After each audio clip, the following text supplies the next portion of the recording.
Greetings, welcome back to the channel Humanity, Facts and Mysteries. When we think of empires, we imagine control, a center that commands, borders that obey, an authority that flows in one direction. Rome, China, Persia. History teaches us to associate power with unity. But not all empires followed that logic. Some tried to centralize and failed repeatedly, for centuries. One of the strangest examples in human history was the Holy Roman Empire. It existed for nearly 1,000 years. It covered vast territories in Central Europe. It had emperors, laws, armies, and crowns, and yet it never truly became a centralized state. Authority was fragmented. Power was negotiated. Unity remained symbolic rather than real. Official history often treats this as a weakness, a failed empire, a political anomaly, a structure that never worked as intended. But what if the opposite is true? What if the Holy Roman Empire survived precisely because it could not centralize? According to conventional narratives, the empire was founded in the early medieval period and claimed continuity with ancient Rome. Its emperors were crowned as universal rulers, defenders of Christendom, and heirs to imperial authority. In theory, it was a single political entity. In practice, it was anything but. The empire consisted of hundreds of territories, duchies, bishoprics, free cities, principalities, and kingdoms, each with its own laws, customs, and rulers. Loyalty to the emperor existed, but it was conditional. Authority was layered, overlapping, and often ambiguous. This ambiguity was not accidental. Unlike centralized empires, the Holy Roman Empire was built on negotiated power. The emperor ruled not by command, but by consent. Princes elected the emperor. Laws required agreement. Decisions moved slowly.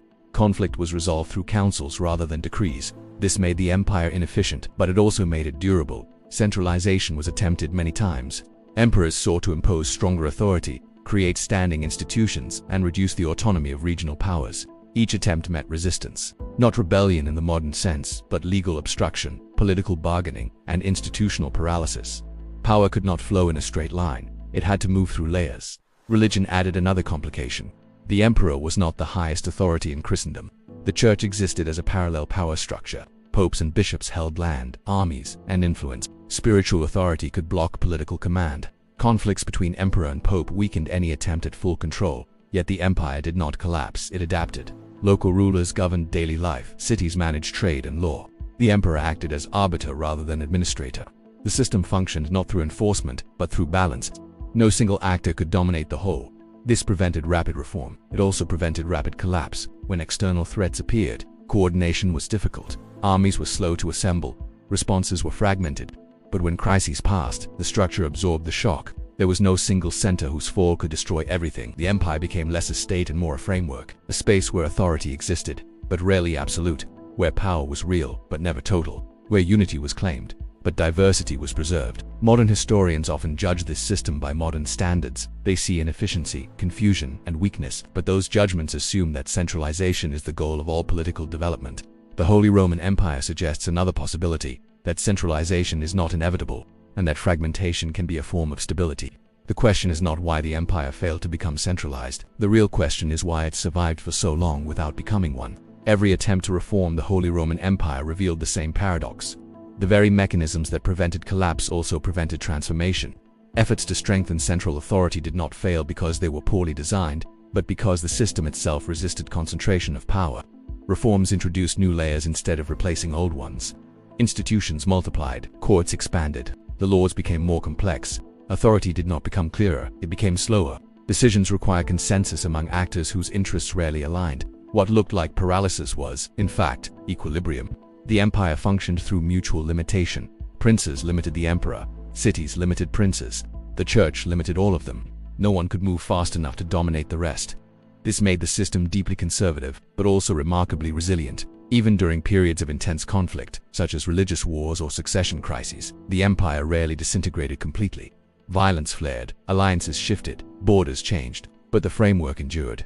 There was always a legal path back to order, even if it took decades to reach it. This structure shaped how power was understood.